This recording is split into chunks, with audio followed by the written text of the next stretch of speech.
Құдалық кезінде көрпеге жатып аунаған Айдарбековтар желіде қызу талқыға түсті.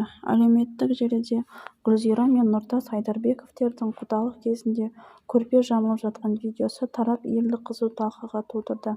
Желідегілер ерлі-зайыптылардың әрекетіне жарыса пікір білдіруде деп жазды.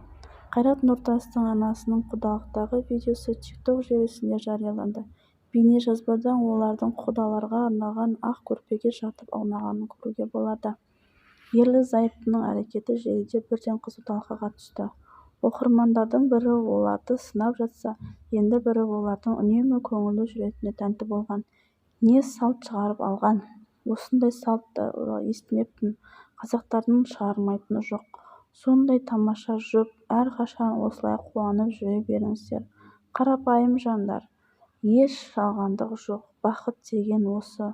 Құдалықты осы жері бір қызық. Бірнеше рет қайталап көрдім. Күлкімді тоқтата алмай жатырмын.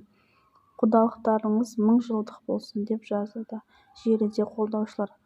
Айта кетейік, аталмыш видеоның нақты қай кезде түсірілгені белгісіз.